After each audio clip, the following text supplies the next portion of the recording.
جو زنا کا جرم ہے، نبی کریم صلی اللہ علیہ وسلم نے اس کے دباچے کے بارے میں جو باتیں کی ہیں، انسان صرف ان کو سمجھ لے تو انسان کی عقل ٹھکانے آ جائے۔ میری بہنیں بیٹیاں جو آج یہ درس بھی سننے آئی ہیں، یا میرے بھائی یہ بات یاد رکھیں، نبی کریم صلی اللہ علیہ وسلم نے ارشاد فرمایا، جو عورت، آپ بتائیے دنیا کے اندر جو سب سے مقدس متبرک اللہ کی پسندیدہ جگہیں ہیں وہ کون سی ہیں؟ کون سی ہیں؟ مساجد۔ مسجدیں اللہ کو سب سے زیادہ پسند ہے نا۔ جو عورتیں مسجد کے اندر خوشبو لگا کے آتی ہیں، کہاں آ رہی ہیں؟ مساجد میں۔ کہاں آ رہی ہیں؟ دین کی تبلیغ میں۔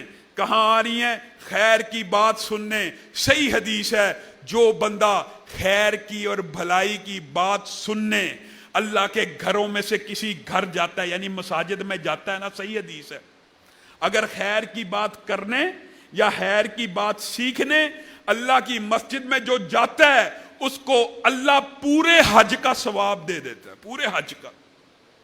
جب وہ گھر سے روانہ ہو رہا ہے، یہ عورت پورے حج کا ثواب لینے گھر سے نکلی ہے، لیکن اس نے غلطی کیا کی ہے؟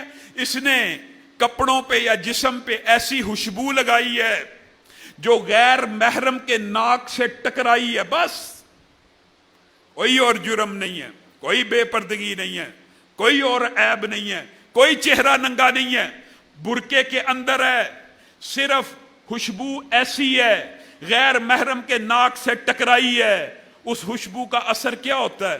غیر محرم لا محالہ اس خوشبو کی طرف متوجہ ہوا ہے، اس نے اس کو پردے ہی کی حالت میں، بے حجاب کی بات نہیں ہے، پردے ہی کی حالت میں مڑ کے دیکھنا کون گزر رہا ہے یا نہ بھی دیکھے، حدیث کے الفاظ صرف یہ ہیں، غیر محرم کے ناک کے ساتھ ٹکرائی ہے، بندہ متوجہ ہوا نہیں ہوا، لیکن چونکہ یہ ایک توجہ حاصل کرنے کا ہتھیار ہے، اس نے وہ ہتھیار اور ٹول یوز کیا، غیر محرم کے پاس سے گزری، جسم اور کپڑے کے اوپر ایسی خوشبو تھی جو غیر محرم کے ناک سے ٹکرائی۔ آ کہاں رہی ہے؟ مسجد میں۔ نبی کریم صلی اللہ علیہ وسلم نے ارشاد فرمایا، اس عورت کو چاہیے یہ گھر جا کر غسل جنابت کرے، غسل جنابت کرے۔ مسجد میں آنے والی، ہاں غسل جنابت کرے، کیونکہ بعض نگاہوں نے اس خوشبو سے متاثر ہو کے تیرے جسم کا طواف کیا، چاہے تو پردے میں تھی، اس نے تیرے سراپے کو دیکھا، آنکھیں بھی زنا کرتی ہیں، حدیث صحیح ہے، ہاتھ بھی زنا کرتے ہیں۔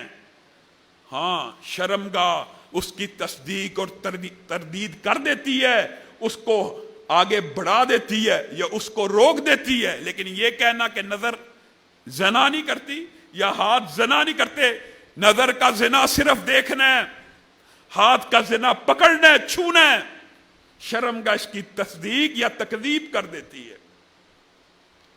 اب یہ جو خوشبو اس کے ناک سے ٹکرائی ہے وہ تیری طرف متوجہ ہوا ہے، تو گھر میں جا کے غسل جنابت کر۔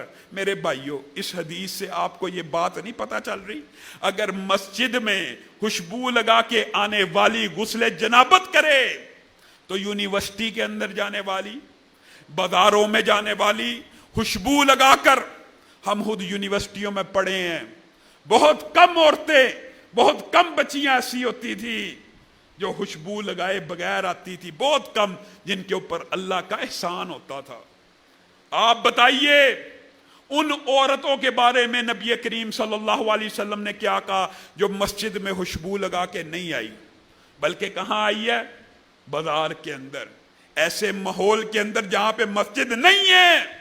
یہ حدیث اتنی سخت ہے کہ اگر ہماری مائیں بہنیں بیٹیاں سمجھ جائیں تو اللہ کی قسم یہ جو مخلوط تعلیم کا ڈھکوسلا ہے یہ سارے کا سارا زمین بوس ہو جائے۔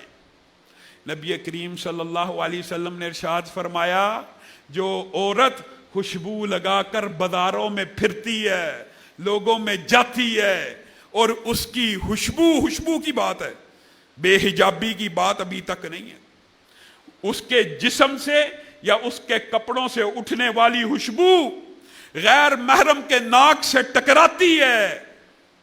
الفاظ سخت ہیں لیکن آقا دو جہان کے ہیں، اس لیے ادا کیے دیتا ہوں. فہیا زانیہ فہیا زانیہ فہیا زانیہ، وہ زانیہ ہی ہے، وہ زانیہ ہی ہے، وہ زانیہ ہی ہے. معاذ اللہ. میں اور آپ کہاں کھڑے ہیں معاشرے کے اندر؟ کہاں کھڑے ہیں؟ آج بڑے بڑے دیندار گھرانوں کی بچیاں کالجز یونیورسٹی کے اندر خوشبو لگا کر نہیں، بند صبر کے کاسیات آریات. نبی کریم صلی اللہ علیہ وسلم نے معراج کی رات میں جو دردناک عذاب دیکھے تھے نا، ان میں سے ان دو کا بھی ذکر کیا تھا.